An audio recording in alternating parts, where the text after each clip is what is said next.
All I'll right, step out for intros and whatever. what's going on, everyone? We are live, and as always, we like to shake things up. It is almost 8 o'clock on the East Coast, but I am talking live to Okinawa, Japan. What's going on, Josh? Just another day of military master here in Okinawa over on Camp Hansen.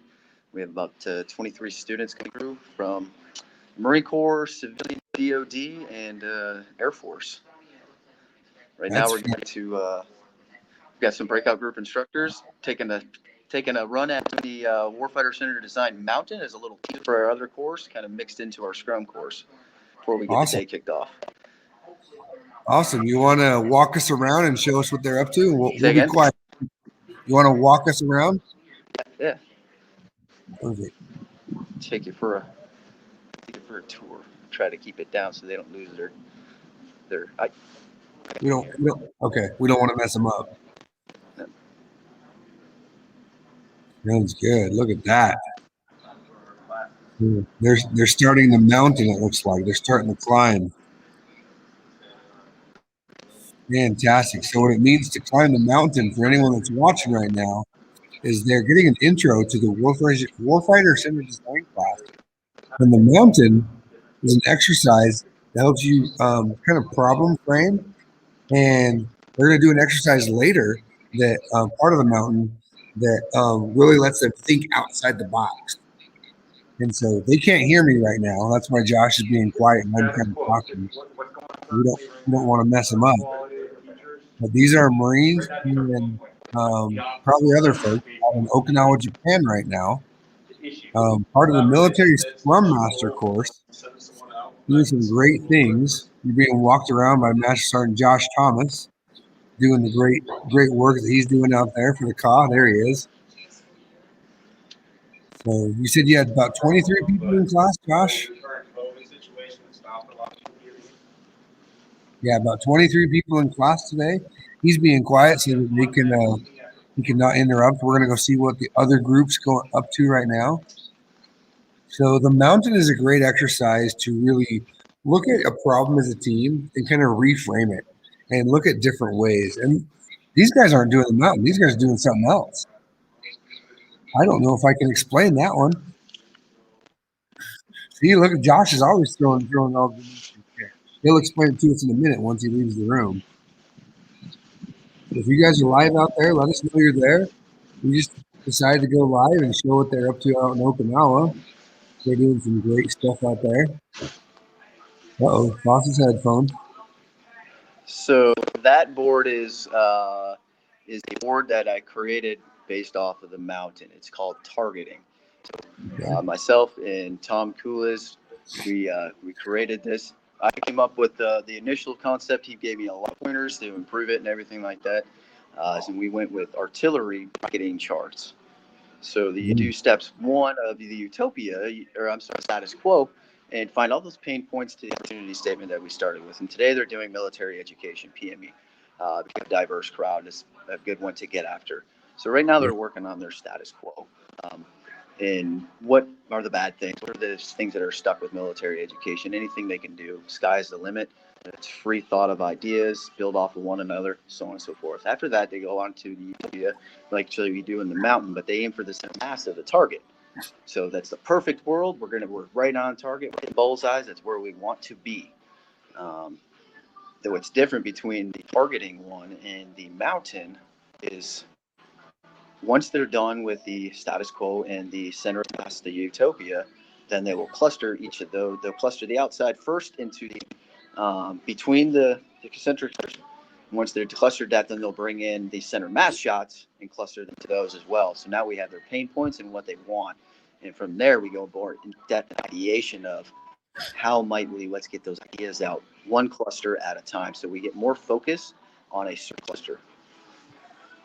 Man, that's awesome. Yeah, I can't. We need to make a quick little video of that sucker and get that video out there. Maybe we can get you and Tom. I just released a video with Tom today. Oh, awesome. Yeah, so this is only the second time we ran it through a test run.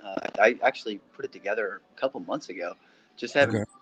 hadn't felt confident, if you will, to run it. So finally, I just pulled the Band-Aid off last week and ran through it. One of the other instructors was like, "What is that?" And I was like, "Explain it to him." And he's like, "I want to try that." So that's why he's running it right now. That's awesome. So we got a It question takes for a you. little bit more time, but it's more focused. Yeah, well, that's great. I got a question from someone. What is Scrum? Scrum. It is an agile. Um, it's an agile framework. With my words, it's not an agile process, not a set thing. Scrum helps you provide transparency, team collaboration, to all in working toward tasks as a team. Again, transparency. We put stickies all over the wall. Let me show you one real quick. Put my Yeah. mask on. Okay, there we go. There we have the backlog. Can you? Yeah, I can talk. So we got the backlog there on the left. And you got your to-do chart and then or to-do column, starting the backlog to do, and then we go to the doing and the done. And so what happens here is when they're working Scrum, they put everything in the backlog, and there's a process or there's a exercises they run through to rate them and based on what they can do and the amount of work they can do in a sprint. And then they put them in the to-do and they work on those, and then they throw that sprint through the doing, and then while they're doing it, that's where it is, and then it goes to done. And the great thing about Scrum and the great thing about doing sticky boards like this is anyone in your office can walk by and see it. It's on the wall. They don't have to come find you and ask you where your team is. They can just get eyes on it and it's right there. Yes, that whole transparency thing, breaking down tasks into manageable things, ensuring that you're not trying to multitask those things that a lot of say they claim to do, which people it is possible to multitask, but they're finding out when you multitask, you're actually taking more time. You're not as efficient if you were to just focus in on one small incremental thing to get done at a time. So that way your brain doesn't have to constantly reset. So work on one thing, put all your effort into that. So your brain doesn't have to reset to something else. Get it done. Reset your brain, grab another one, and continue on. And that moving the stickies, one provides for all the team members a sense of pride and ownership of the work that they do because they can see it's a physical movement. It's such an easy thing. And it also is the opportunity. Somebody doesn't have to come ask you a ton of questions like, "What are you doing today?" They just get a board. Okay, cool. That's what's being done. That's what is already done. This is what's coming up to for the rest of the week. Call the sprint. So it provides all that transparency to reduce a lot of excess effort and energy that we put on other things, i.e., emailing and phone calls and just asking things. Had we just had a simple tool to put up on a wall, it would eliminate so much of it. And I'll tell people too, because they think they have to change what they do in their workforce to make this work. It's like really you don't. You put a wall. The board works for you. You modify it the way you want it to work. It doesn't have to be this 4 columns necessarily. You can add columns, um, but you make it work for you. And that's the essence of it. I mean, making it work for you, making it flexible, making it transparent. And again, the only thing you have to change though is I tell people, I bet a lot of people say this in my class, but a lot of people put a little square or something in their notebook and put a little task after it.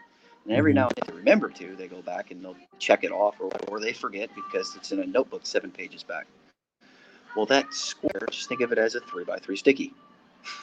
Instead of writing your task next to a little square, drawing it, just write it on a sticky, put it on the wall. And then after that, when you figure out where you're going to get it working on it, you should have a definition of done. Like, what does it mean for this thing to be complete? It should be clear and concise, yes or no, true or false, that anybody reads it, they can say, I know what the task is and I know what it means to be finished. If you can't make it clear and concise, probably multiple steps in it, and you need to slice that down a little bit further. But again, making those manageable tasks. Yeah, that's excellent. And thanks for everyone that's watching. Before we let Josh go, we got one more question for Josh. So Josh, we got one more question from Peter Clute. Oh, What kind of military problems lend themselves best to the agile framework? So again, it's what kind of military problem lend themselves best to the agile framework? Right? In your experience, what has worked out well?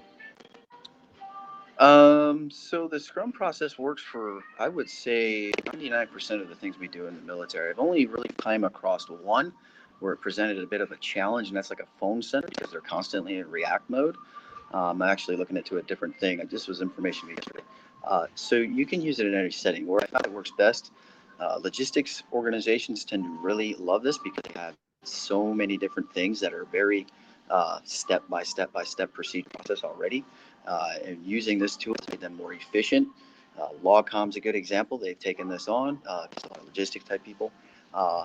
Infantry type, they tend to go towards this too because again, they're very step by step process already. They find this helps improve their efficiency and everything.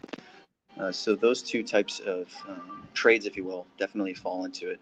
I have seen a lot more as far as the admin side that are now jumping in it and spreading the word amongst their administrative type folks, human resources type folks. What's another one? Over transport. Yeah, I already said logistics. Logistics altogether. I won't break it down to the various fields and functions of logistics, but yeah. I can't get any more off the top of my head right now. I know there's more. I'm just not thinking of it. Yeah, that's great. Those are great. It's useful almost anywhere. Perfect. So before you go, can you give us one more walk around the event? Show us what they're up to. So anybody that's joining just now, thanks for joining. We are live with Okinawa. They are doing the military Scrum Master course. And right now they're getting a teaser for Warfighter Center design. So they're doing a combination of the mountain exercise. The one we're seeing right now actually isn't the mountain. It's more of a pick chart related. And it is called the Target. And that's a new one that Josh kind of created with help from Lieutenant Colonel Tom Kulitz, who we saw in the video from Naval X today. We'll get Josh to explain the Target another time in a better video that we can share out. So that looks like a cool exercise. Also, we got about 23 folks in class today out in Okinawa, Japan. And these guys, you can see they're doing the mountain.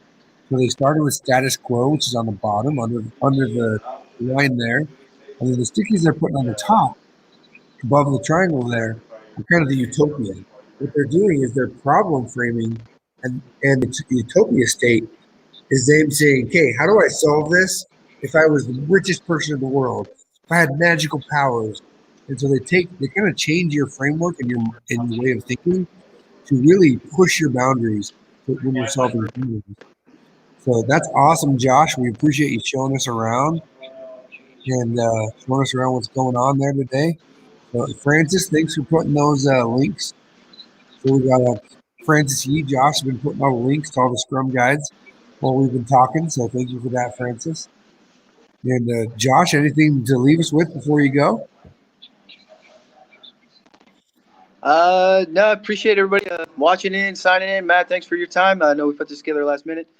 For sure. If you're a DoD service member, you can sign up for any of our classes. You don't have to be a service member. You can sign as well. You just need a CAT card, and you go to the McKeat site, which you can find via Naval X.